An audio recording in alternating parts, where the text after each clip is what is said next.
little deeper. Something's calling me. Something's calling you. Something's calling all of us in every moment. Are we listening? Are we really, really listening? I've been doing this series on the shadow because I'm going to be teaching the shadow class. And so today is the last talk in this series, so it's been a triplet. And what I wanted to talk to you today about is the darkness and the light, because we focus so much when we're dealing with the shadow on this idea of the darkness, on the idea that it is this big, scary boogeyman that we all run and hide from. And then life happens around us, and we are triggered. There's things that are happening that are illuminating for us the aspects of ourselves that are in need of healing. This has been a rough week for the Bay Area. Really rough week. And I feel like I've been standing up here for the past 2 months saying the same thing every week. This has been a really rough week. This has been a really rough week. And as I was sitting contemplating my talk this morning, I was like, I'm beginning to feel like I'm a broken record. Anybody in here relate to that? Amen. So how do we break that pattern? How do we break that sense of powerlessness in the face of life? In the face of these events and experiences that are happening in the material realm? How do we enable ourselves to actually feel clear and confident and anchored in our faith? Can you hear that your faith is calling you? And in Unity, when we're talking about faith, we're not talking about wishful thinking, faith that I hope something will happen. We're talking about our capacity to be able to shape and manipulate substance. Yes. Our capacity to be a co-creator in this material realm. That is what is calling us deeper. And in order for us to show up and as clear a channel, as open a presence, as compassionate a being as we possibly can be, we have to be willing to first look within ourselves. That's the very heart of this teaching, because we know that there is only one life, one power, one presence. So whatever is operating within me is operating as the world. And if I want to change the world, where does it start? Right here. Right here. So I love this quote. I've been steeped in Carl Jung, clearly, from doing a shadow class. Through pride, we are ever deceiving ourselves. But deep down below the surface, a still small voice says to us, something is out of tune. The pride that we think we know who we are, the pride that we think we know how it all works, the pride within ourselves that we've got it all figured out, the pride in our own previous accomplishments. That pride gets in the way of our capacity to be able to listen, because it asks us, in order to truly listen to that still small voice, we have to be willing to be vulnerable. So I honestly have been blessing this week, because man, oh man, have I felt vulnerable. I have felt wide open in this process. So we bless it. And we say, how do I make this work for the greatest good? This breaking open of my heart, this breaking open of my understanding of self. I've been using this image through this cycle that I've been speaking on, with the idea being that we are the lighthouse. All of us is the lighthouse, the divinity that we are. And our little understanding of ourselves, see the little guy sitting there? Our little understanding of ourselves is just enjoying the ride. And when our spiritual practices are anchoring us so firmly, it doesn't matter how big the swells are. It doesn't matter how large the fires are. Because we are rooted and anchored in something that is deep and meaningful and powerful.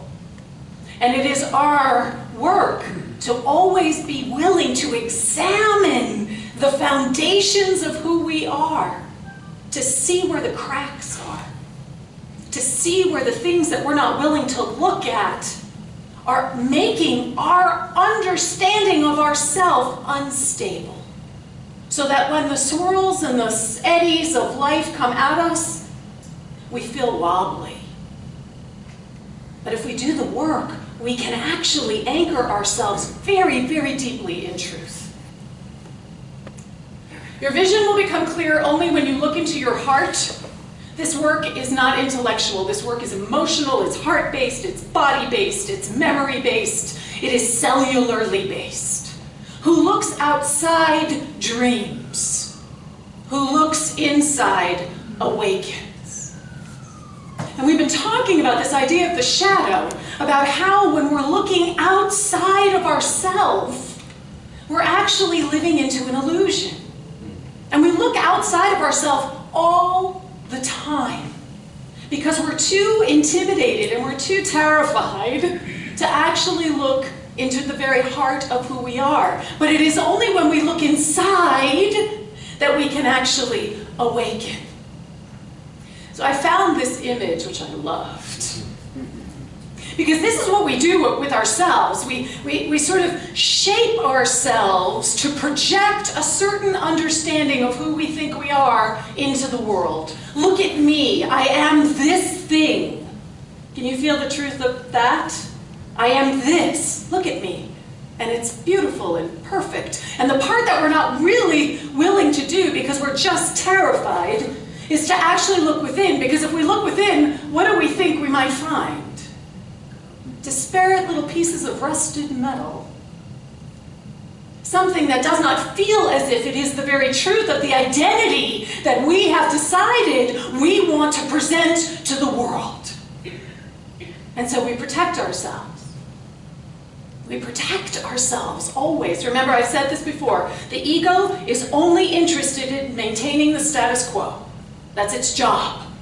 It wants to keep everything exactly where it is. It doesn't want change and transformation. It wants you to be familiar and comfortable. But that's not what's happening within us on the deepest level. Something's calling you. So Debbie Ford, in her book, talks about this thing, which she calls the beach ball effect. So all those parts of ourselves, all those little twisted pieces of metal, all those things that we don't want anybody to see about who we are, the parts of ourselves that we don't want to own, is what our shadow is. The fact that we're a liar, the fact that we're greedy, the fact that we're selfish, the fact that we're angry, the fact that the list goes on and on, yes? And she talks about how each one of those things, because we don't want to be that thing, it's as if we try to submerge them down underneath the water of our being. But what does a beach ball want to do? It wants to bounce back up again. It wants to be revealed.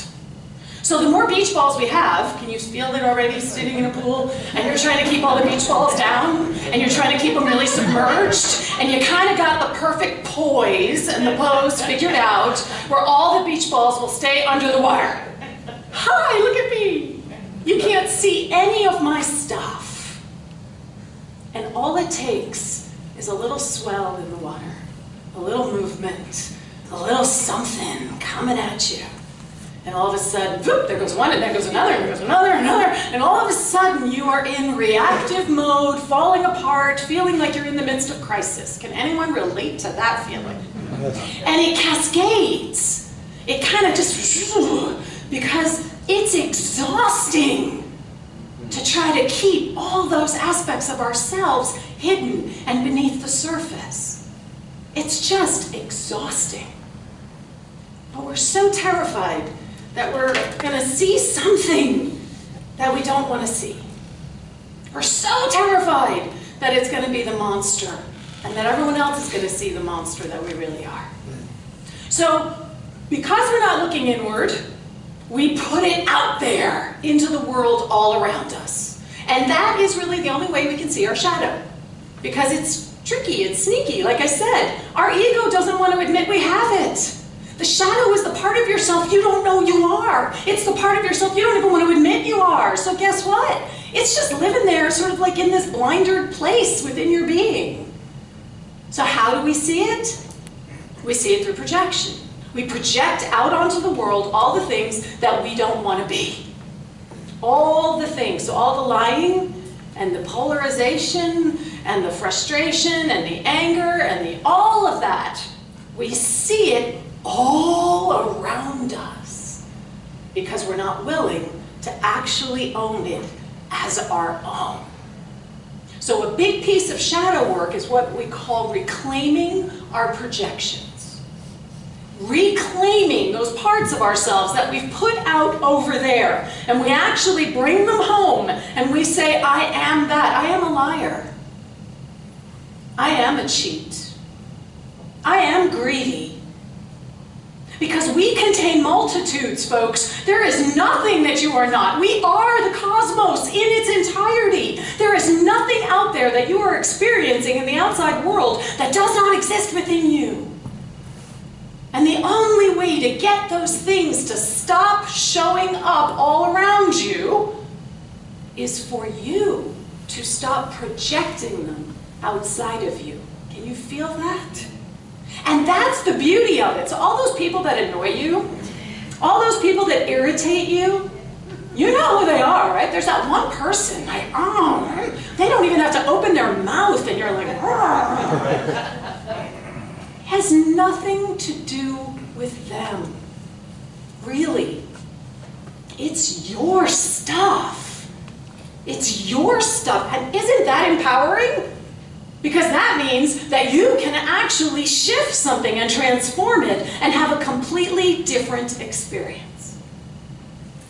So we've been talking a lot over the past couple weeks about how you see projection. And these are the triggers, right? If you find yourself criticizing, guess what? You find yourself judging, blaming, you find yourself getting really angry, you're annoyed all the time, that low-level annoyance. Shadow. If you're uber sensitive to something, shadow. If you are reactive, that's those beach balls bouncing up, right? The reactivity. The beach ball kind of goes poof, right in your face. And if you find, this is the one that's really important for us in our teaching, because we're awake to a degree when we're in this teaching. So what we do is we justify all the other behaviors. Oh no, it's okay to criticize that person because what they did was so far outside the norm. No, it's okay for me to judge them because, you know, they're really wrong, they're bad. We justify the fact that we're exhibiting all of that behavior. I know I got reactive, but they asked for it. We justify. The minute you see yourself doing that, that's all shadow work. Isn't that awesome? We have opportunity after opportunity after opportunity after opportunity throughout our day to continue to heal and own and reclaim all those parts of ourselves. So there's the shadow is the disowned aspects of yourself, the parts of yourself that you just don't want to have anything to do with. Some of it you decided when you were very little, some of it you decided yesterday. But it's the parts of yourselves that you are not going to be, that you are not. And up until now, we've been speaking about this in the terms of it being things like lying and cheating and being selfish and all of that. And yes, the shadow definitely has that piece of what we would quote unquote call negative. The negative things about who we are. But there's also another piece that comes into place. So if you can spot it, that means you've got it. So whatever you're seeing out there in the world, if you can spot it, wow, they're so selfish. Guess what? You got it. You wouldn't be able to name it and categorize it and be able to actually identify it unless it was something that actually lived within you. So if you can spot it, you got it. So now I want to talk about the golden shadow. So this is the aspect of ourselves that perhaps we wouldn't want on a conscious level to have pushed away from ourselves. It's the things about ourselves that perhaps would be what we would call positive. It's the aspects of ourselves that we still are not owning. That's the piece. But we've pushed them out onto someone else. And that can show up as admiration and hero worship. That can show up as adoring something or someone for what they stand for. It can show up as deeply inspired as you watch someone else do something. So the golden shadow are those things about ourselves that are really kind of awesome, but that we're not willing to say are actually ours. Oh, she is so beautiful. I will never be that beautiful. Oh, they are so wise. That's not me. Oh, the compassion that they have. I'm not that. I could never be that compassionate. I could never be that creative. I could never be that artistic. I could never be that patient. I could never be that centered. I could never be that successful. I could never be that abundant. They have something that I don't have. And we do it all the time. We give up those parts of ourselves that are those things. And we watch it as we project into the world. And we see all these successful business people. We see all these young, stylish, thin people walking around. We see people who are warm and friendly and outgoing. We see people who are disciplined and on track. We see people who are focused and driven. And we think that somehow they're special, that somehow they have something that we don't have. Well, let me be really clear. If you can spot it, you got it. The golden shadow is all of those gifts that you somehow have disowned from your own understanding of who you are. They are the parts of yourself that you have given away to other people, thinking that they're not applicable or able to be activated in your own life. They're a visionary. They have whatever. I know that I'm not really that. So shadow work is not just about owning those parts of ourselves that make us really squeamish in that sort of fear-based way, like our anger and our lying and our cheating and our racism and all of that. But it's also about those parts of ourselves that are really wonderful and empowering, and yet we have given it all away because we have decided that I am not that. I'm just not that. Walt Whitman, we contain multitudes. Whatever it is that you are seeing out there in the projection, that's the gift of the projection, is you get to see it. You can actually see your shadow. There's an opportunity for you to reclaim it and to call it home. So Marianne Williamson, and I really do agree with this because I think this is the hardest part about the shadow work, is not the darkness. People are actually kind of okay with, because on some level we really don't think we're worthy. On some level we really do think that we're awful. So if I can actually prove to myself that I'm a liar and a cheat and we're kind of willing on some level to go there. The part that we really resist, it's not that we're inadequate, but it's that we're powerful beyond measure. It is our light, not our darkness, that most frightens us. And I can't tell you how many clients I work with, and we're doing spiritual counseling, and we're working through stuff, and they get to a point where they look at me and they go, oh, this is terrifying. And I say, what's terrifying? And they say, I'm actually powerful. Terrifying. that you no longer can blame outside sources, that you no longer are a victim, that you truly are the architect of your experience, which is the foundation of what we believe in unity, that you are the architect of your experience. Oh, that's your light. And yet we resist it. We pull away from it. We hide ourselves under a bushel. My invitation is to dive in fully, powerfully, face those parts of yourself, because you know what? This is what's waiting for you. This is what your shadow actually has the capacity to be. Something that is light and has darkness, and yet all of it is working together. This is the piece that we believe in this teaching, is that all of this is happening in the cocoon of the wholeness that you are. It's all happening in the light and the love that you are. It's all happening in that field of grace that you are. And it is from that space that you're able to meet all of the seeming disparate parts of yourself and call them home. Really call them home. So that when things like wildfires come raging through your life, whether that's literal or whether that's metaphysical, that you are anchored in something, that you have something you can access that will source you and nourish you, so that you literally are the lighthouse. You are the light itself. There's no light outside of you shining on you. You are the light itself.